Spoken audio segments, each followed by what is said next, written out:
G'day guys, Dan here from Epic Drives in Western Australia. Now it's the 30th of November, which is important because it's the last day of spring. Tomorrow is the first day of summer, so I'm super excited for that. And the other reason why today is important, it's the last day of Movember, and the rules of Movember are that on the 30th you've got to shave off your mow.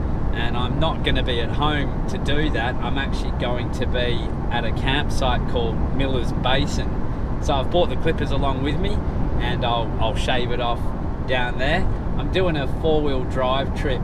Starts at Tenterden, and obviously we're camping at a place called Basin. And then tomorrow we're going to keep heading towards the coast and end up following the Kent River the whole way. The Kent River then ends at a place called Irwin Inlet, so that's where we're ending the trip. I'm going with a bloke called Will, who I've not met before.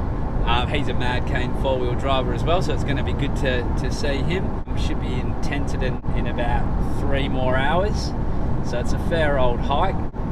The trip ends east of Augusta and west of Albany, sort of smack bang in the middle between the two on the coast. I've not been down this part before, so it's going to be interesting.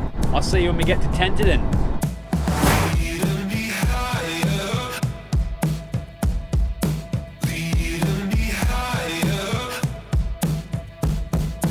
10k to go. It's taken about 3.5 hours. Just about there at the very beginning of the track, and hopefully hook up with Will without too many dramas. I think from the sounds of it, he's behind me, but not far. We're just in Tenterden. Met Will. He's got a Hilux Surf, which is awesome. So I've done one of these trips before. It's quite an interesting experience, watching a river sort of grow as you travel along.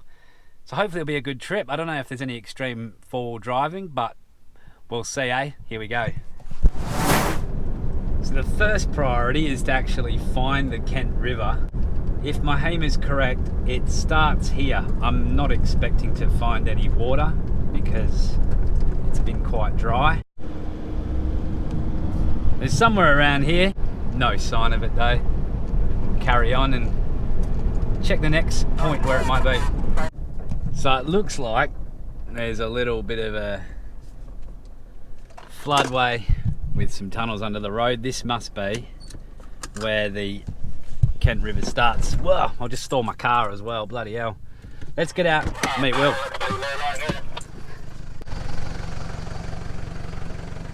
Say good day to YouTube, Will. Howdy YouTube. So I think this is it. We'll have a look and see, eh? So I think it might be under here. Kent River? Nah.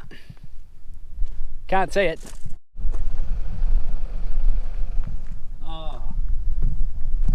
No, I thought that was water. It's not. But it wasn't that long ago that this was wet. Dry now though. Sure we'll find water soon.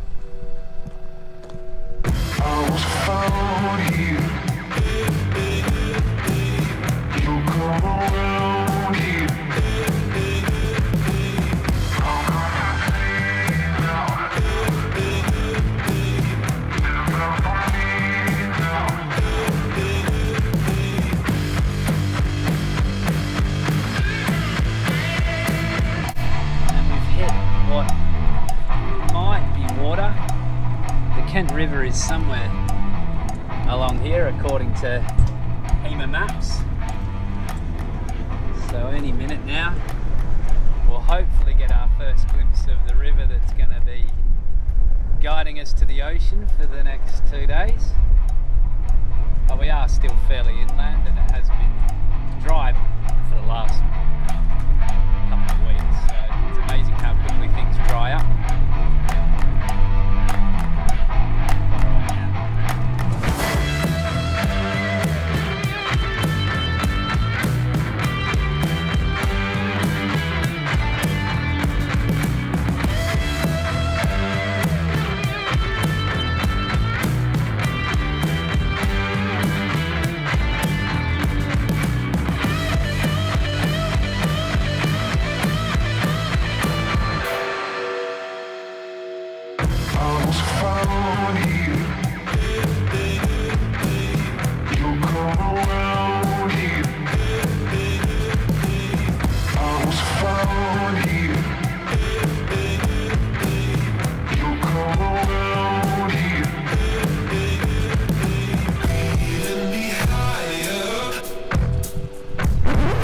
Shrunk. It got smaller. How's that possible? Still at the beginnings, I think. Yep, another Kent River crossing. It's not getting any bigger, but we're not far from camp. And from what I've seen on camp, on Google Maps, looks like a fairly decent body of water. So we'll see when we get there. We're only probably about 10k away, so better put my seatbelt on. Almost at camp. Came across a little bit of a dam. They're full of marron. Don't know about this one. Not that I'd catch any. It's not marron season. But if you come across one of those in marron season, then it's well, I wouldn't condone it. I'm just saying, all right. I'm just saying. They're normally full of marron. Anyway, we're just about at the camp. Can't wait to see it, because it's been a long day. Been an enjoyable day. Just a lot of highway this morning. Finally relaxed, put my feet up, and I'm going to sleep in my brand new swag tonight, which I'll do a review, and I'll do a more of an in-depth run through of it when I get home. But I'm looking forward to it, because I bizarrely have never slept in a swag, mainly because I've always got my boys with me, and I've really been going out camping properly since my boys have been born, so I haven't had the need. But I'm super excited, because it's only going to take me a few minutes to set it up, and in the past it's always been, you know, a bit of a bittersweet thing rocking up to camp, because we're finally there, but I've got to set the damn tent up, and we've got, you know, all the kids stuff and everything to set up. Tonight, roll out the swag, I'm done.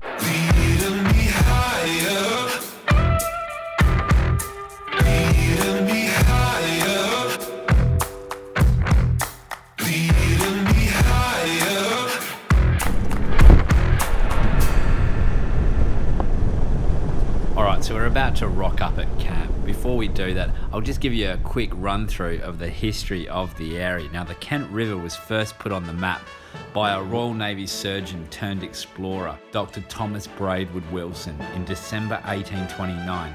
Now, Wilson was temporarily ashore at King George Sound. Today, this is the place that we call Albany. His ship, the Governor Phillip, was undergoing repairs. Now, this was back in the day before TV, mobile phones and Netflix, so the guy was understandably bored shit. To pass the time, he began to explore the region out west from his Stirling Range. He was joined by a local Aboriginal man, Macari, who was pivotal in early European exploration of the area, along with Thomas Fellows and Thomas Woodward, both men prisoners from the convict settlement. And lastly, John Kent, the officer in charge of the 39th Regiment of King George Sound. The river was named after this man. The party were also responsible for naming Mount Lindsay. So in the party, there were 3 guys named Thomas. I guess that must have been a pretty popular name back then. Now, the Europeans tried and failed at hunting kangaroos until Macari showed them the right way of going about it. Now, I'm guessing Wilson's ship was repaired and he sailed off on his way, or whatever. But anyway, let's go check out the campsite.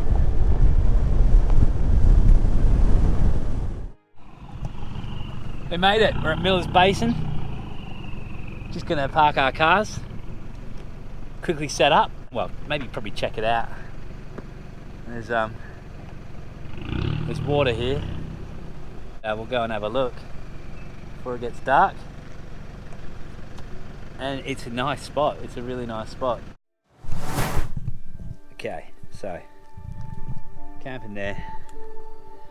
Short walk to this joint.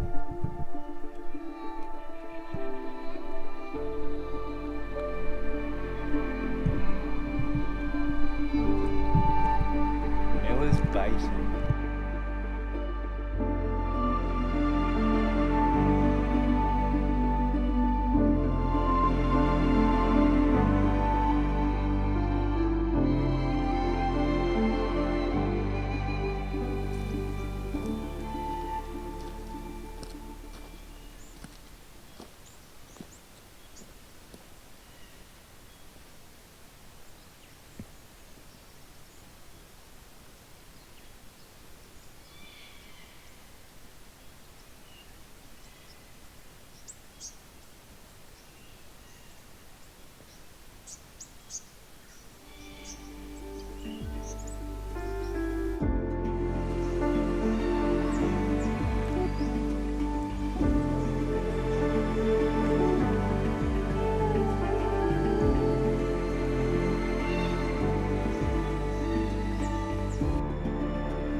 Finally, breakfast time.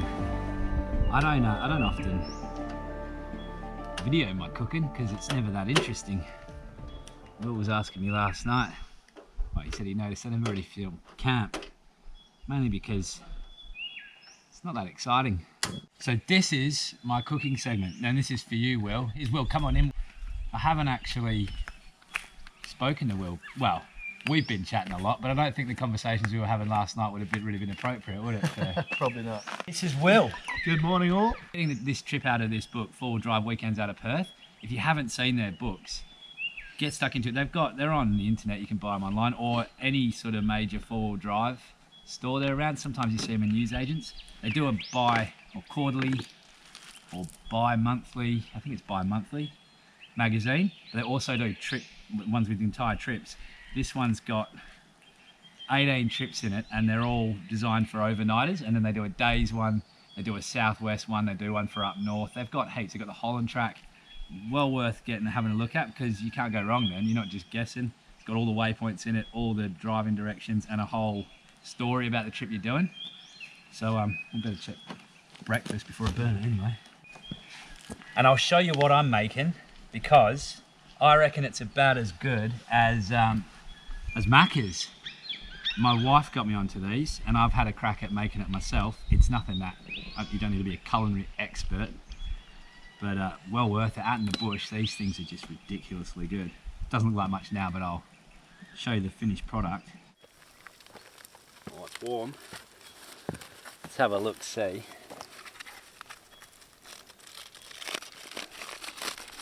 Has it melted?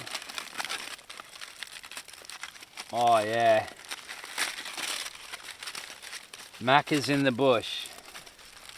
Oh. There you go. A breakfast McMuffin.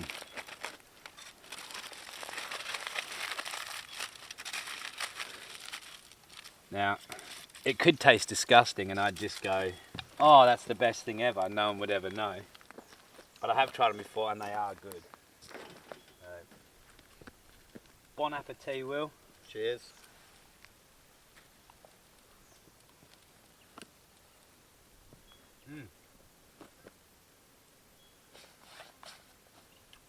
Breakfast of champions.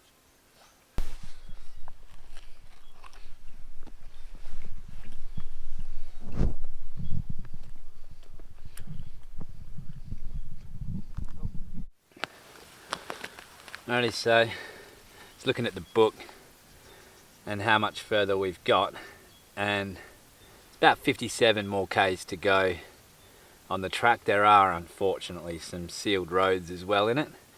But that'll get us to the Irwin Inlet.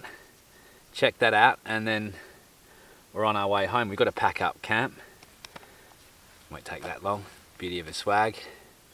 And well, I'll give you a look at my new swag. It's nothing fancy, but hey, something to look at.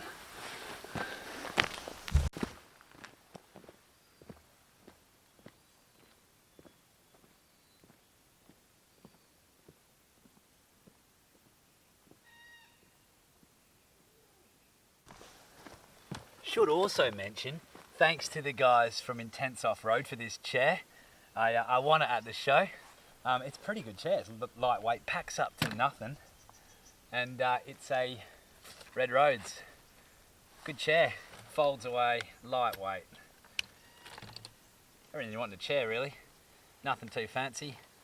Even got a little pocket for your phone or whatever. Cheers, Alex.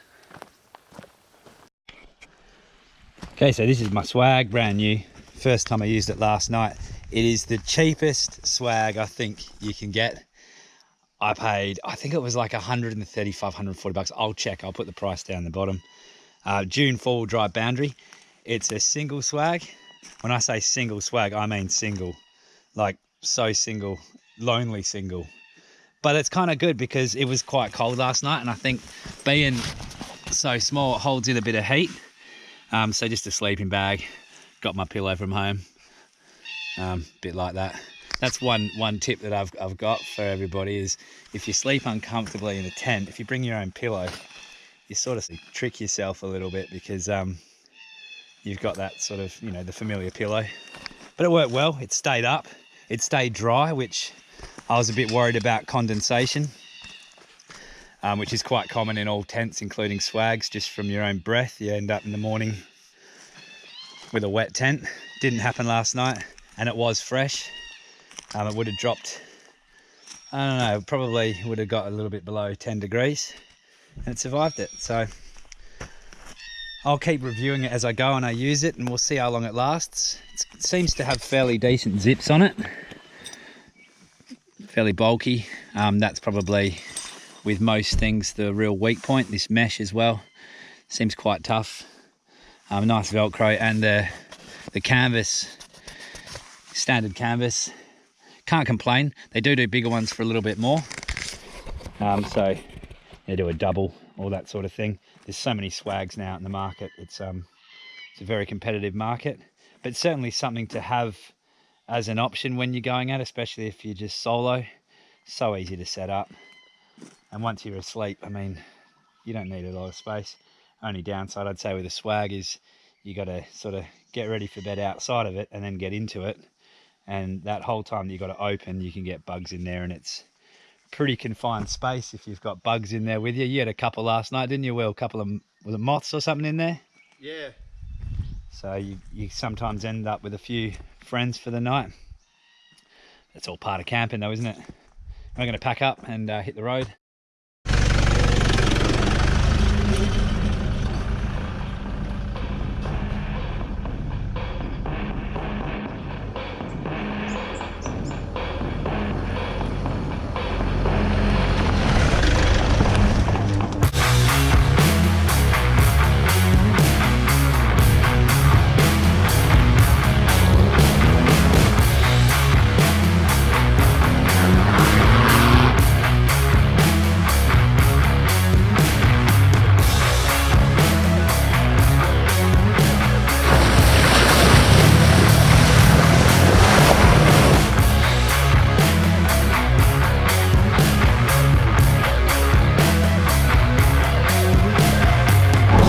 About there, which is a bit, it's good, but we're nearly at the end of the trip, which is always bad.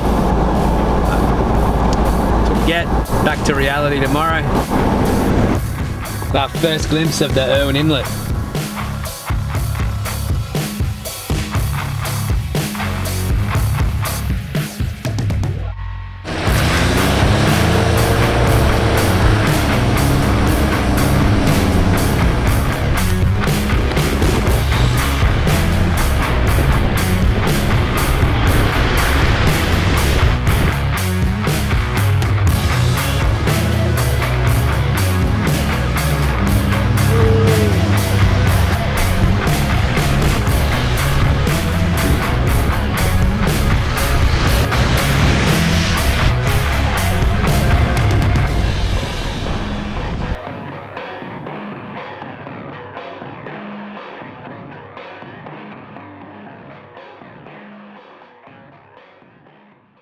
This really nice spot. Will farts, so I'm just covering it up now. It stinks.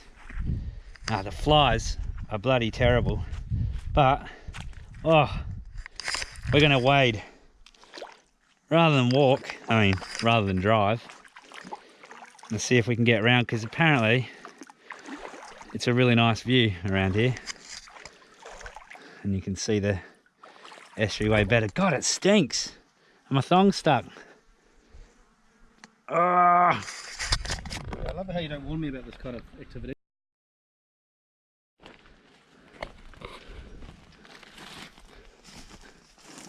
Well,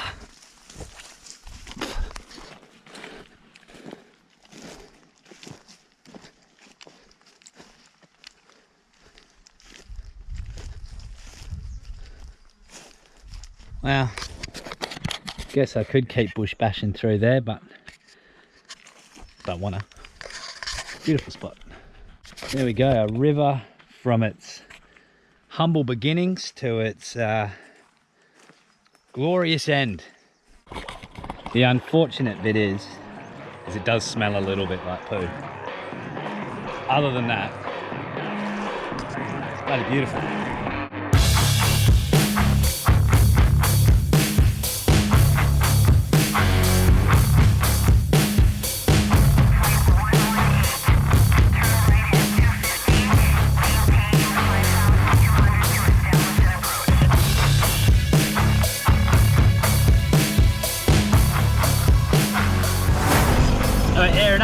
hit the road, a long track back.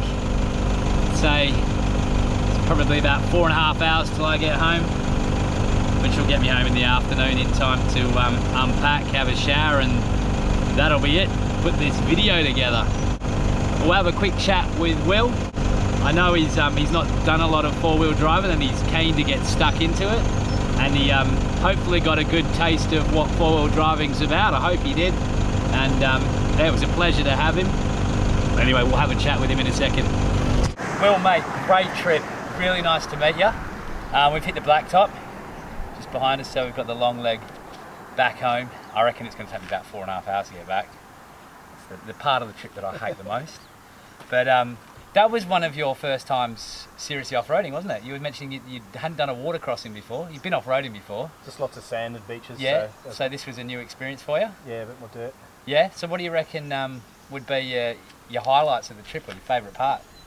For me, like I thought that there would be a lot more bitumen sections, whereas it turns out the whole thing was off-road, was awesome. Yeah. And the best maintained roads I've ever seen. They were very, very nice. And we didn't see another vehicle the whole way until we got to the end. Yeah.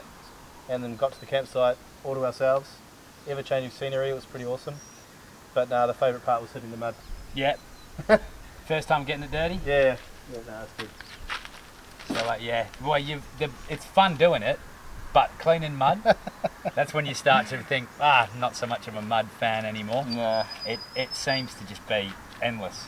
No matter how much you clean it, you still find mud, but that's part of it. Will, legend. So if you see his surf out on the road, give him a flash, give him a honk, say g'day. Yeah, not sure where I'm off to next. No doubt it'll be somewhere southwest. Now it's summer. I've got so many plans for the southwest, it's ridiculous, and I haven't got the time to do it all, but I'll try and fit in as much as I can. Thanks for watching, and I'll see you next time on Epic Drives Western Australia. I'm Dan, catch ya.